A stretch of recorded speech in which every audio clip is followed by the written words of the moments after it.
రండి రండి మేడం.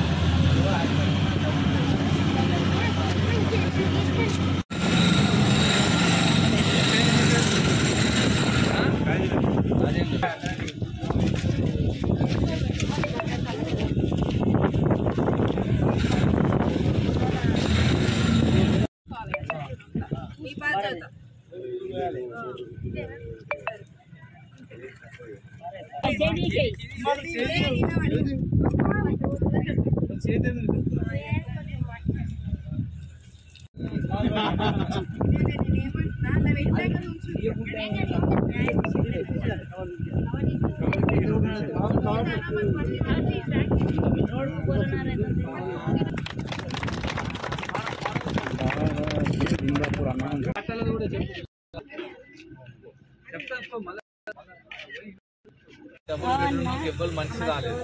మేము అయినాకనే 6 డబుల్ బెడ్రూమ్లు కామారెడ్డిలోనే 6 ఉంటాయి. టేక్రాలు ఒకటి ఉంటుంది, రామేశంపల్లి ఒకటి ఉంటుంది, ఇంద్రనగర్లో ఒకటి ఉంటుంది, ఇప్పుడు ఇక్కడ ఒకటి ఉంటాయి, ఇల్షపూర్లో ఒకటి ఉంటుంది. ఇట్లా 6 డబుల్ బెడ్రూమ్లకు ఓన్లీ 6 డబుల్ బెడ్రూమ్లకు 6 రోజులైనా తిరుగుతాడు. డైలీ ఒక డబుల్ బెడ్రూమ్లో పోయి ఆడ ఏమేమి ఉన్నాయి అన్ని చూసుకొని లేబర్తో పని చేపిస్తాడు. ఆయన రెస్పాన్స్ కాకపోతే మీరు మాకు చెప్పొద్దు. అట్లా అధ్యక్షుడే చెప్పాలి, నువ్వే చెప్పాలని కాదు. ఎవరన్నా సరే ఫోన్ చేసి చెప్పాలి. చెప్తే 100% వస్తాము, చేస్తాం. అట్లా సరేనా అమ్మా?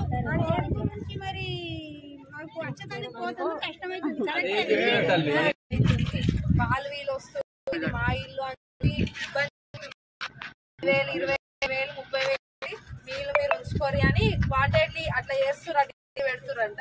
సో అట్లా కాకుండా నేను ఇంతకుముందు కలెక్టర్ సార్ దగ్గరికి తీసుకెళ్ళిన, ఫోన్లో చెప్పిన అలాట్మెంట్ అయిన వాళ్ళకి తొందరగా పట్టాలు ఇప్పియండి సార్, వాళ్ళకి హౌస్ నెంబర్స్ అలాట్మెంట్ అవుతాయి, ఇబ్బంది ఉండదు, తర్వాత ఫ్యూచర్ లో కూడా ప్రాబ్లం ఉండదు అని చెప్పి ఫోన్ లో మాట్లాడారు. చూసిన ఒక 1 తర్వాత ఇంకా ఏం రిప్లై రాలేదు. ఎందుకంటే మనకి సార్ కొత్త ఆయన ఉన్నప్పుడు చెప్పిన, కొత్త ఆయన వచ్చినాక కూడా ఆన్సర్ ఇదే, ఇట్లనే మా వాళ్ళందరికి ఇబ్బంది అయితే పట్టాలి అని చెప్పి. ఒక్కొక్కరు ఇప్పుడు మనకి అలాట్మెంట్ అయ్యి 2 ఏళ్ళు అవుతుందా, 15 ఏళ్ళ నుంచి ఉన్న వాళ్ళకి కూడా పట్టాలి.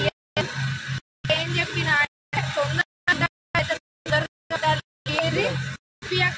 నేనే మా వాళ్ళ తీసుకొచ్చి పట్టాలి అని చెప్పేసి అయితే వచ్చిన. ఒక వారం 10 రోజులు చూస్తా, ఒకవేళ సార్ గిన